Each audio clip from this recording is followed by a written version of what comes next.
Pictured as a young Vladimir Putin, who is part of the KGB security team, we see him introducing his son to the former US President Ronald Reagan. Also pictured is Mikhail Gorbachev. Vladimir Putin came to power with the sponsorship of Boris Yeltsin. Yeltsin came to power with the sponsorship of the Russian oligarchs. For millennium, the cabal has been using the Hegelian dialect. The Hegelian dialect was the policies of George Hegel, a German philosopher. All historical events emerge from a conflict between opposing forces. The whole purpose of the dialectic is to control the masses like herding sheep. Whenever people see a group or belief system as evil, they instinctively move to the political opposite of what they identified as threatening.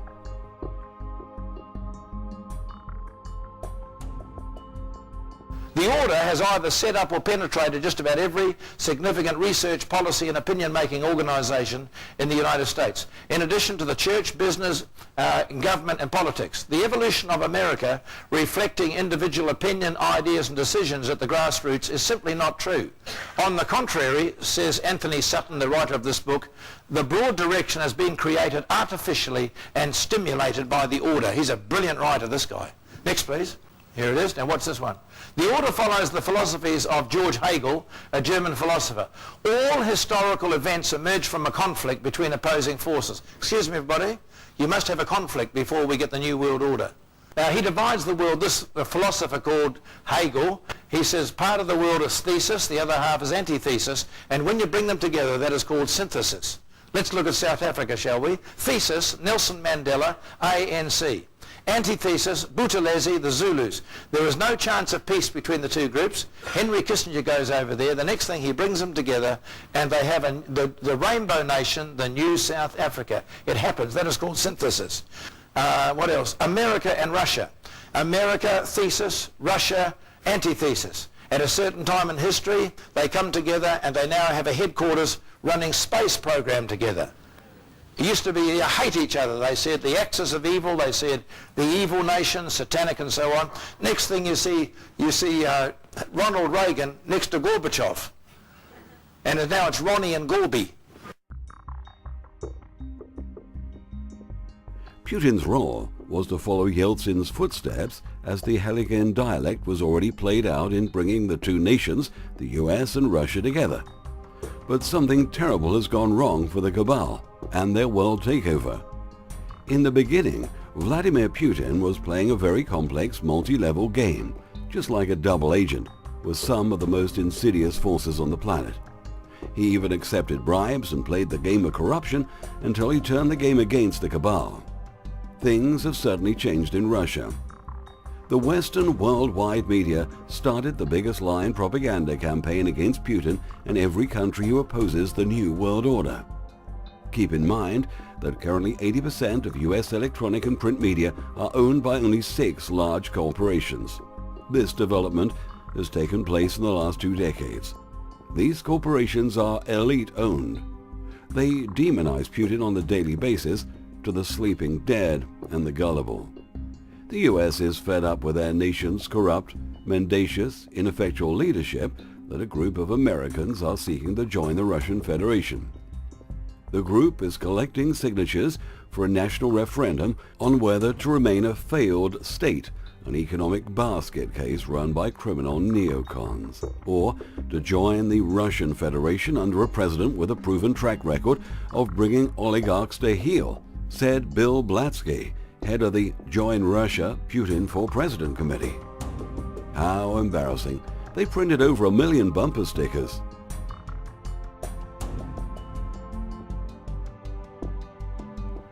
Top diplomat Christopher R. Hill says that Russia's response to the Ukraine crisis means that Moscow has betrayed the New World Order it has been a part of for the last 25 years. Russia is leading the fight for world freedom and has declared war on the New World Order imperialism. Behind Putin's success so far in foiling the cabal is a team of think tanks inside Russia and think tanks in Iran and other nations opposed to the NWO. They take their job seriously in trying to resolve and counteract all the threats in a diplomatic way and stay within international law, and at the same time show some claws and teeth, because keep in mind they also like winning. The cabal wanted to take over Syria, destroy Iran, and make Russia roll over and play dead in the Ukraine to control not only the Middle East, but control Eurasia. That's not likely to happen. Starting a Christian-Islam war, which is still on the cards to try and bring the last of the dialectic principles to bring the prophecies of the Bible. There's only one more big one they want to do. That's Israel, thesis, Arabs, antithesis, and at the right time, using the Hegelian dialectical philosophy, they will bring those two groups together in a 7-year treaty, fulfill the Bible prophecy, and Jesus will come again. Whoa! A note to the gullible: the prophecies are just suggestions being played out. Watch my holographic disclosure series. This story is so complex that I just wanted to outline some of the important issues on Russia and the dialectic principles on the first level of the illusion. There are many Kabbalistic levels at play here. The big question is, what will happen in Ukraine? Now that Crimea is part of Russia, it's game over for the bankers in Ukraine. The US can threaten Russia all it wants with sanctions, but the truth of the matter is, Russia holds all the ace cards up its sleeve, and it'll hurt America and Europe a lot more. Their think tanks are steps ahead. Russian troops are mounted on the border. Ukraine has no chance against them. Will NATO get involved? Nope. NATO is a paper tiger, and any aggression will be from the US. Will Russia go into Ukraine? They will first assess the number of dead, like 100 or 1,000, to how many will die in an actual conflict, if they do go in. Most probably the pro-Russians who've seized the government buildings will be sadly sacrificed, and nothing will happen. Unless many civilians are killed, Russia will not likely go in. They will use other methods and dry up Ukraine until it falters economically and through the court systems. America will do nothing to get involved. All this is happening as a diversion for what's going on in the US and Europe with the death of the world's currency. Their crimes against humanity is now all coming out in the open, with all their banking scams, gold rigging, stock market rigging. Like blood-sucking vampires, they've looted the world and brought destruction, death and poverty throughout the ages. Desperately, they'll try to pin the collapse on Russia to bring in the new money system, whitewash all the past through a third world war that has been diverted that many times by the think tanks in Russia and the opposing world. Remember, an all-out nuclear war is impossible, as explained in Holographic Disclosure 11. The modern new technology is just as devastating.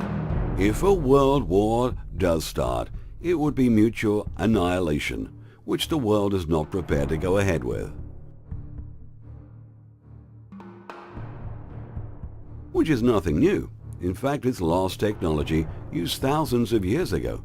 No, it's not alien technology, as the cabal-run media will have us believe. Star Wars technology that mimics comet fallouts is right here, right now. They're so bright, they look like nuclear weapons. Billions of dollars to invest in comet diversions from hitting the Earth is a scam. I'll explain that later.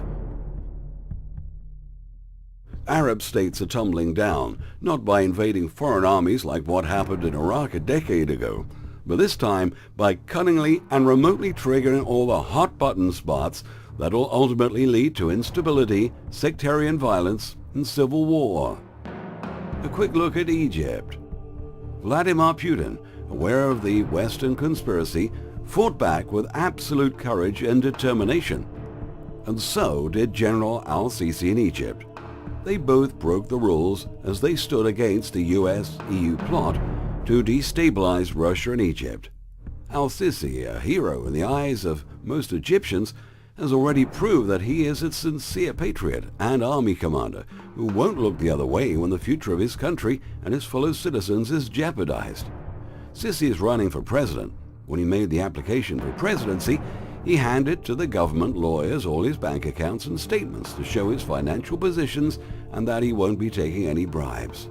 Imagine Western leaders doing that? Joke of the century. That democratically elected puppet tool, Morsi of the Muslim Brotherhood, was doing nothing except making sure that the Egyptian domino would fall and shatter into irreparable pieces.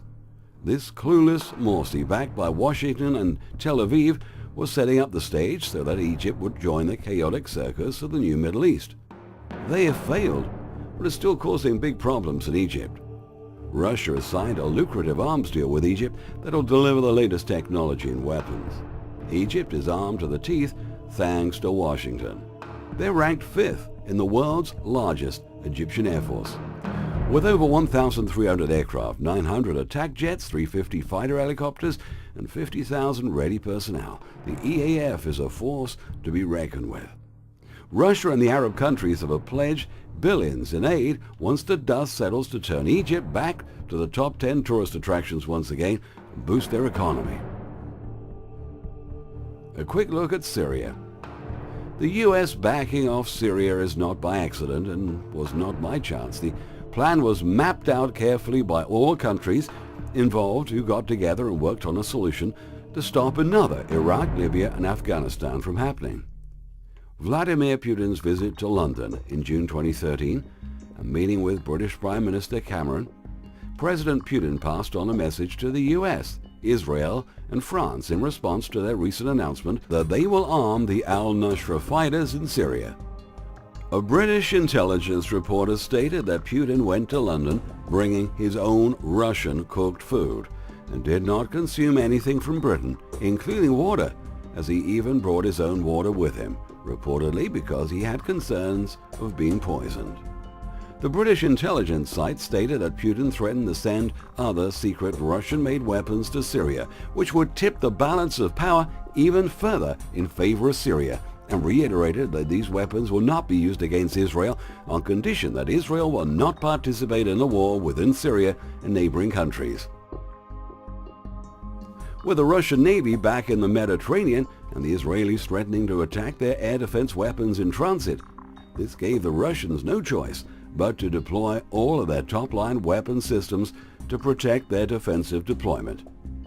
Unsaid have been that any preemptive attack on the Russians would be dealt with in a full response so that the attacking party could then explain to its citizens once again why Syria was worth the devastation.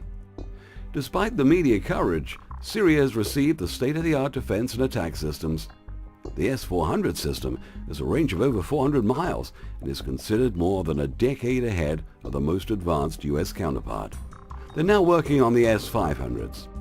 Now with the Islander system in place, capable of clearing Golan Heights, minefields and underground bunkers, and not to speak of defeating air defenses, these enhanced systems, if delivered as claimed, combined with recent Iranian improvements in vertical attack anti-ship missiles, changes the balance of power in the Middle East. The improved version, the 1A Buratino, uses a combination of air and surface blast thermobaric warheads to defeat any armored enemy on open ground. This system, delivered to the Russian army only 2 years ago, is capable of stopping any main battle tank, including the M1A and the Israeli Markova. Putin clearly stated that the Middle East is going to witness a significant change. Syria will be armed with weapons that have never been seen before in the Middle East, including computer-guided smart missiles that never miss their target. He also added that Russia will supply Syria with Sken 5 ground-to-sea missiles that are capable of hitting and sinking any target up to 250 km off the Syrian coast. Syria is now on the verge to final mop-up operations. The plan is to bring Syria back to its glory, make it a powerhouse nation of wealth and modernization, importing gas and oil. China's plans to build a super train from Damascus through Tehran back to China's mainland is on the cards. China also proposed that Germany and China cooperate on building a new economic Silk Road linking China and Europe. The implications for economic growth across Eurasia are staggering. So, which way will China head? All the way to the bank. China has no intention of aggressive takeovers like the West. China is only interested in trading. During his visit to Duisburg, Chinese President Xi Jinping made a masterstroke of economic diplomacy that runs directly counter to the Washington neoconservative faction's effort to bring a new confrontation between NATO and Russia. Russia has plenty of important friends and is aligned with the BRICS nations. Every nation on Earth, thanks to the aggression of the cabal, has to now arm itself to the teeth to protect its sovereignty. Wasted money in an arms racket when the people of those nations are living in fear and in poverty. The control of the US by the wealthiest families of the planet is exercised in a powerful, profound, and clandestine manner. The world now awaits World War III. Third World War is already here, called the Quiet War, being conducted under subjective biological warfare, implying extensive objectives of social control and destruction of human life. In other words, slavery and genocide. The concocted war on terrorism, false flags, looting, stealing, and false democracies. The list is endless. The US should have had their streets lined with gold at the enormous prosperity it possesses. Instead, it has been sucked dry by the cabal vampires. Vladimir Putin is not America's enemy, but a friend.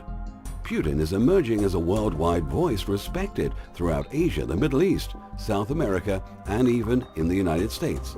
People throughout the world are now uniting in knowing that they all have the same common enemy. Many people are thinking Putin is part of the New World Order. If this is so, then why is Syria, Iran, and Egypt still standing? But doesn't Russia have a Rothschild bank? Do you think Putin's going to change all that overnight? The foundation structure of banking and trading? Some say the world powers are splitting the cake. Only time will tell. But my gut feeling is telling me that people have had enough of this New World Order. Moscow is seeking the lead in an alternate BRICS-aligned faction that will pose a major threat to the unipolar future envisaged by the cabal. The New World Order plans are not going to schedule, or so it seems, a one-world government. Of course, the illuminated cabal knows this quite well, that humans will never accept it. How can they? How can there be a one-world government in this dualistic system when the left and right hemispheres of the brain exist? Therefore, the illusion of choice must be presented, but not necessarily a one-world government. There are things happening on different levels of reality, unseen and unknown by our ruler leaders.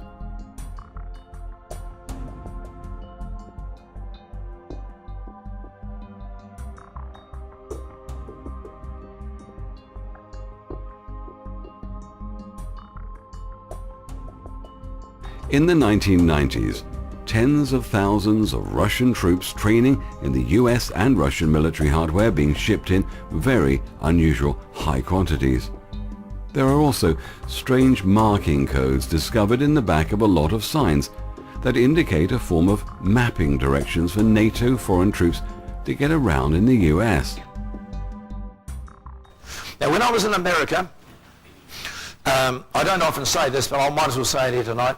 My driver, who has carried all the prophetic preachers across America before me, told me, he said, every time we get to a bridge, you watch. And we went through 38 states in 2.5 weeks, and every bridge we went near, there were men working underneath it, putting in steel girders. He said, that is for the United Nations tanks that are going to come in and take over America shortly. Is everybody clear what I'm saying tonight? This goes on tape. The whole of America will be inundated with United Nations troops. In fact, they're training now in Alamogordo, New Mexico. And very shortly, what they're going to do, George Bush is going to send the American troops out of the country to all these trouble spots called the axis of evil.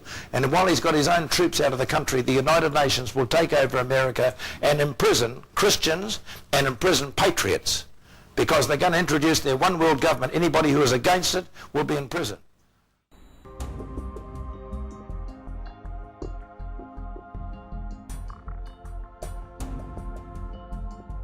One really needs to get a copy of top-notch researcher Jim Keith's Black Helicopters Over America, the endgame strategy to make this connection.